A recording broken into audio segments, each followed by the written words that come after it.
que tiene el día de mañana, por motivos laborales más que todo de Oscar. Vamos a iniciar. Este es el examen que hoy día han dado, que constaba de 10 preguntas. Los temas que han entrado son los 4 de la primera mitad del segundo parcial, que eran escabiosis, sífilis, tiñas y leishmaniasis por parte de Oscar. Me dijo que no habían podido empezar el tema de lepra. Pasa que queríamos iniciar de una vez lepra, la primera parte, para que esta semana no estén con los temas muy cargados, pero me dijo que querían dar temas enteros. Así que hemos borrado ese tema y va a ir directamente para el examen de este sábado que viene ya. Entonces vamos a desarrollar estas primero. Los reservorios de la leishmaniasis, como les dijeron aquí están las respuestas, chicos.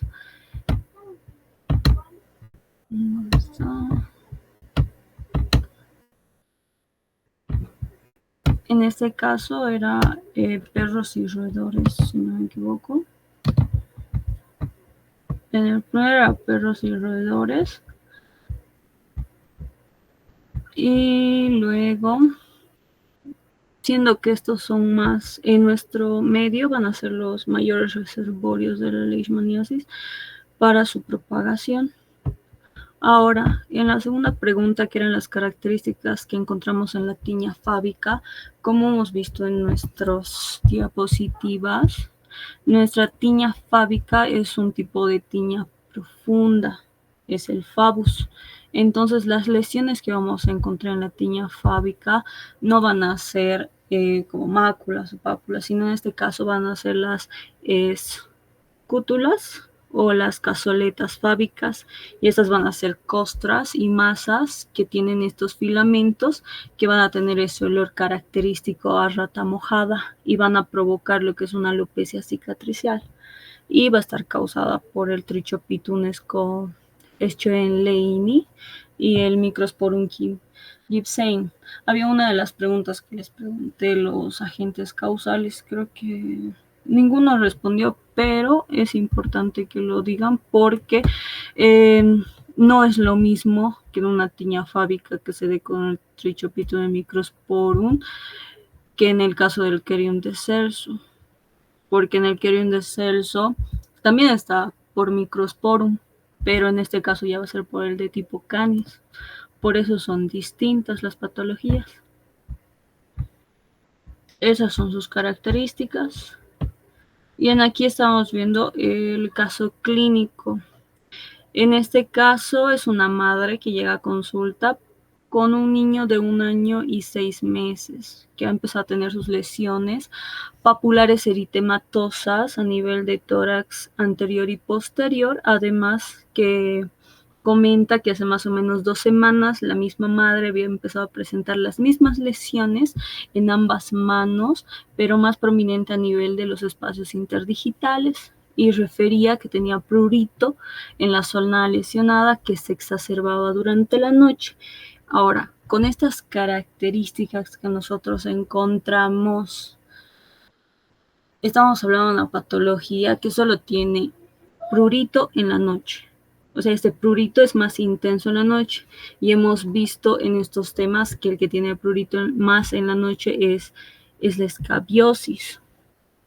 ¿Por qué? Porque estas zonas lesionadas irritaban a los nervios. Entonces, porque las excavaciones de los surcos que hace el Sarcoptes irritan, porque llegan hasta la capa córnea, al estrato córneo, y más o menos por ese lado vamos a encontrar ya las terminaciones nerviosas, y esto es lo que irrita y hace que se dé más prurito.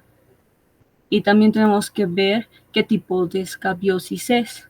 Entonces, estos tipos de escabiosis, si nosotros le damos y vemos, hemos visto que es por edades también.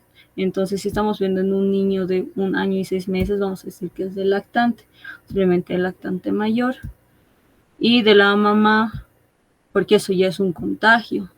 Entonces, de la mamá posiblemente sea de personas limpias que se ha transmitido a través del contacto continuo de la madre con el bebé, porque la escabiosis de las personas saciadas o limpias se da por manipulación y no se da como tal porque la persona tenga mala higiene o algo, sino que es por contacto directo.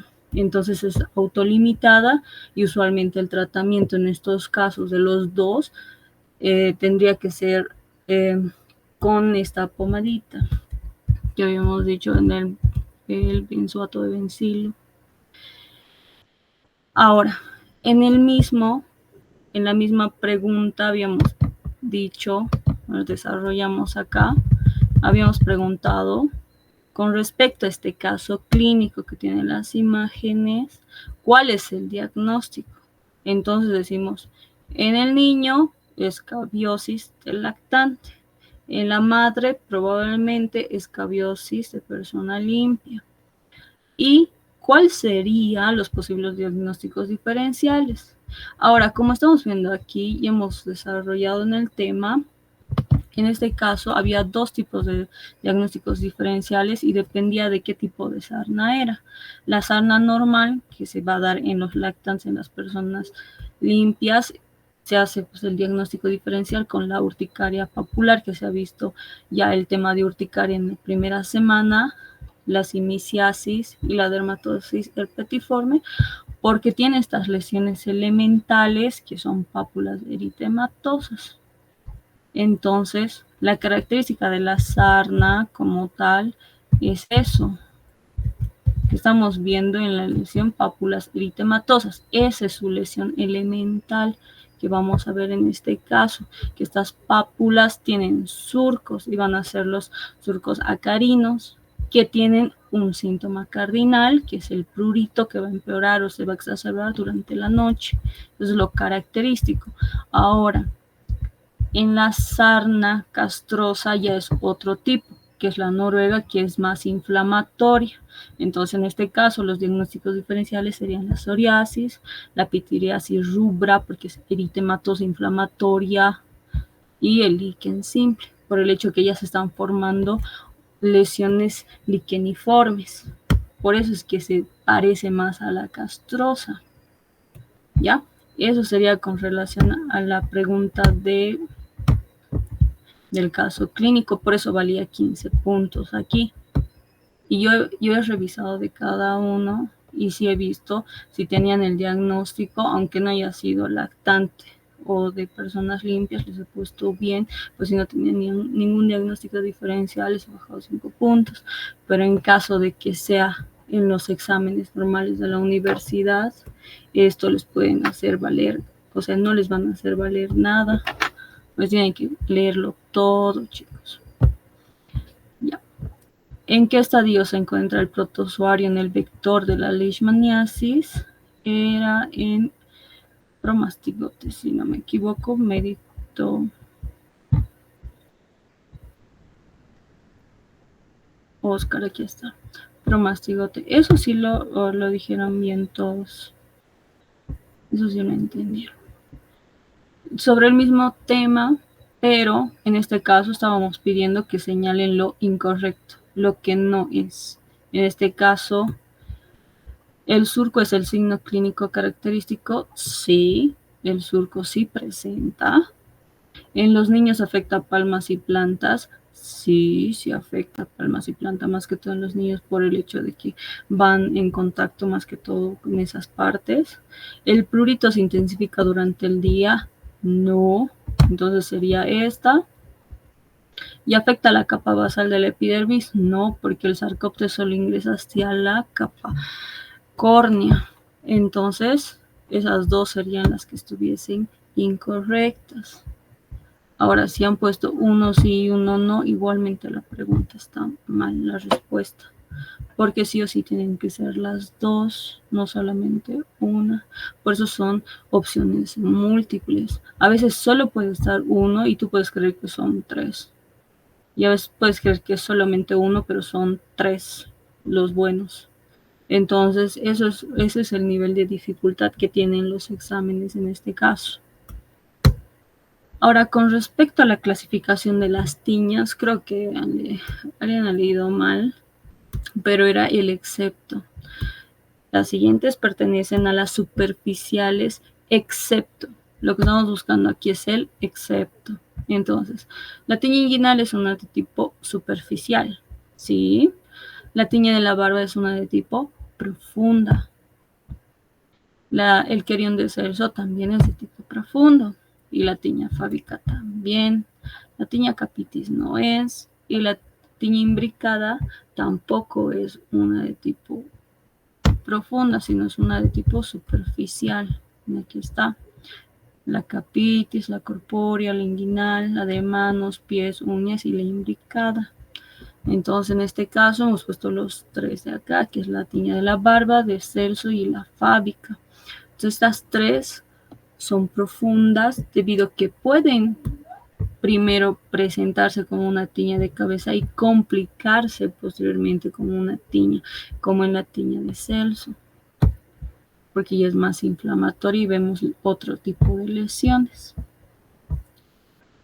En la intradermorreacción de Montenegro es útil en el diagnóstico de todas las presentaciones clínicas. Decía que no es, pero que sí la podíamos ver, ya que no, pero es útil solamente en las cutáneas, en las mucocutáneas, pero no así en la visceral. Había alguien que me había dicho que no en todas, pero no, solamente son útiles en las dos formas, las dos primeras, pero no en la visceral como tal. Entonces esa pregunta era fácil, en cierto sentido, si iban a decir sí o no. No era necesario que lo desarrollen todo, pero en sí esta es la respuesta ya. Ahora en aquí yo ya les había preguntado directamente con respecto al tema. En el tema de las tiñas, estamos viendo aquí, si nosotros vemos esta lesión en la cabeza, no vamos a decir que es una tiña capitis. ¿Por qué?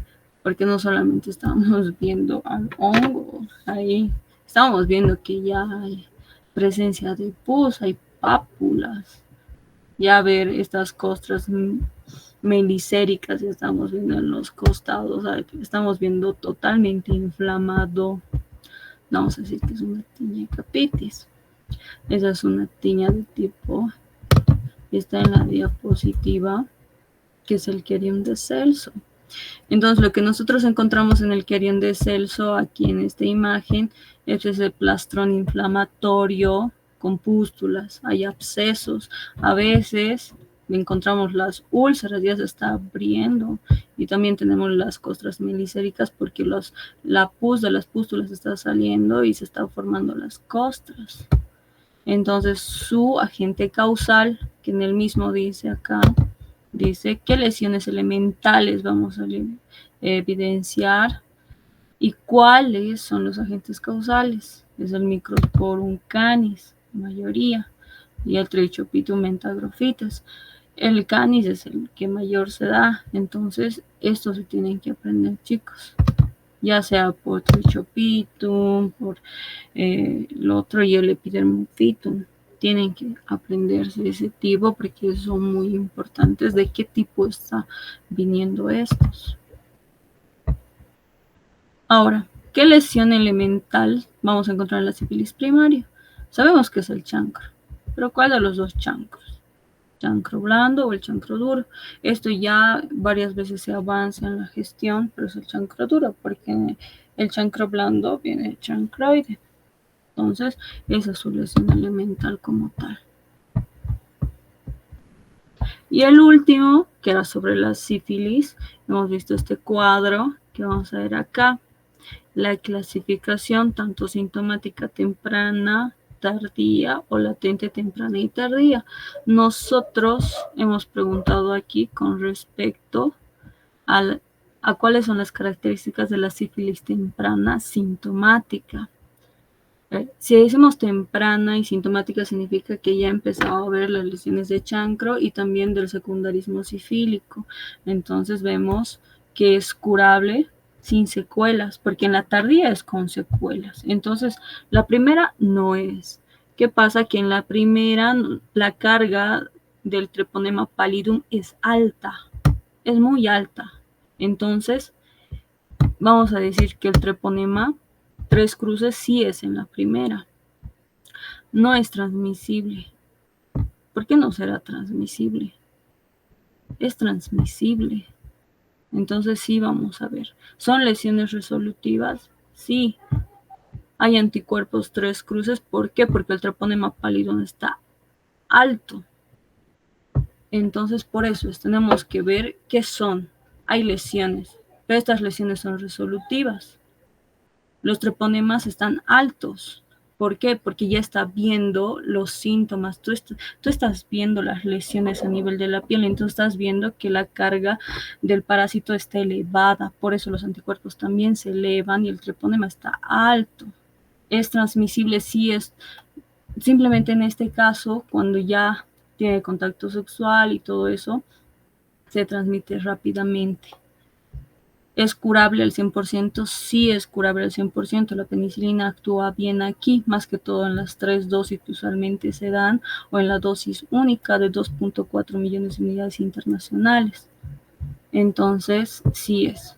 Pero en la tardía, ¿qué decimos? La tardía es después de 2 años. Significa que probablemente haya tenido una recaída y nuevamente ha dicho, no, ya no tengo las lesiones y se hayan vuelto las gomas sifílicas, el terciarismo sifílico. Entonces vemos que puede haber una sífilis tardía sintomática benigna o maligna. La benigna con lesiones. Las lesiones son las gomas. Entonces son lesiones no resolutivas. Los treponemas en este caso, como ya ha habido tanto tiempo y se han ocultado y han ido cambiando sus moléculas a nivel de su capa externa, usualmente hacen ese cambio. Entonces el treponema está bajo porque no se detecta. No es transmisible porque estas lesiones ya son como un estropeo totalmente de la piel. Ya no están bonitas estas lesiones una vez que ya salen. Entonces hay destrucción. Los anticuerpos igual están bajos porque hasta ese momento los anticuerpos no han podido eliminar ese treponema. ¿Es curable? Sí, pero con secuelas. Y ya cuando decimos latente es algo que no se evidencia, que está ahí pero no podemos ver. Cuando es temprana significa que es menos de los 2 años, pero no hay lesiones. Los anticuerpos están bajos, por eso no hay lesiones todavía, pero es curable al 100%. Y en el caso de la tardía latente, no hay lesiones clínicas. Puede haber pasado 2 años, 3 años y todavía no hay lesiones. Pero los anticuerpos ya han empezado a hacer un poquito más su acción, pero es curable.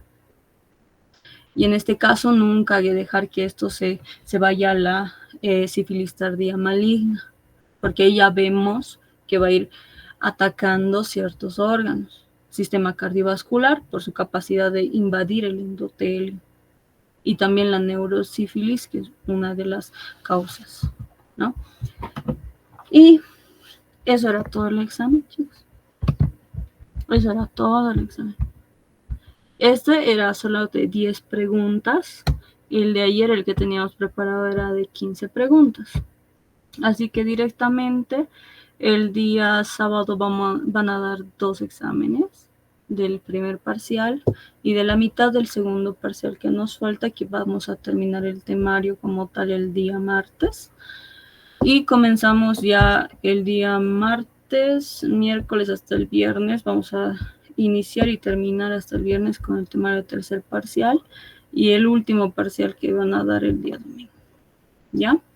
Entonces repasen, chicos, chicas, repasen mucho, repasen con imágenes, porque aquí tienen que visualizar y también tienen que ver, porque hay preguntas que te dicen directamente, así como yo les he dicho aquí, qué lesiones elementales tú ves en esta imagen y tú tienes que decir cuáles son aquí.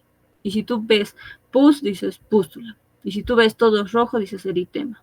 ¿Son máculas o son pápulas? Entonces, eso es lo que tú tienes que ver. Y usualmente los exámenes de la doctora Aracena, por ejemplo, sus hojas están mal impresas y de paso en blanco y negro. Entonces es difícil a veces ver las imágenes. ¿Ya? Entonces estudien. Hoy día tienen su primer parcial de neuro igualmente. Que les vaya muy bien en ese examen. Si tienen